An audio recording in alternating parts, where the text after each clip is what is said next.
Hello guys, good evening, gabi sa inyong lahat. Una sa lahat, salamat tayo sa Panginoon na ibang another Christmas na dumating sa ating buhay. Guys, lahat ng mga subscribers ko dyan at sa hindi pa nag-subscribe, Merry Christmas sa ating lahat.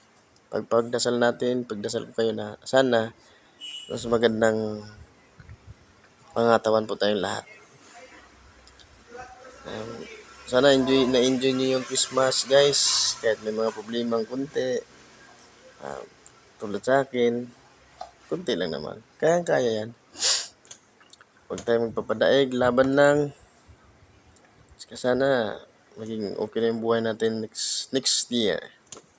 Next Christmas, kayanan din natin yan. Pray lang sa Panginoon. So guys, Pasko ngayon pero duty ako. Pero okay lang. Sayang ang araw pag mag-duty.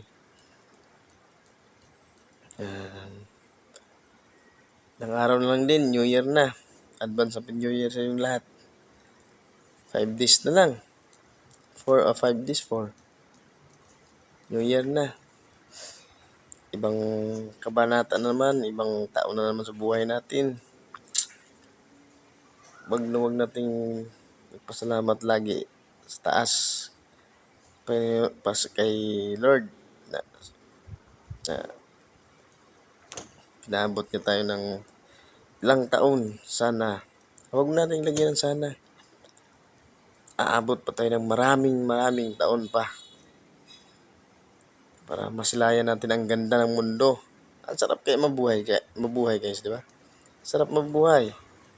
Kahit walang pera, sarap mabuhay pa rin. Kasi iba ang buhay.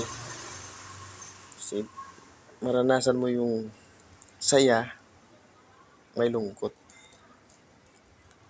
Pero fight lang. Yun lang guys, yun lang yung update ko sa inyo. Please share and subscribe my channel para marami pa akong matulungan. And guys, thank you so much for watching. Thank you. Bye-bye.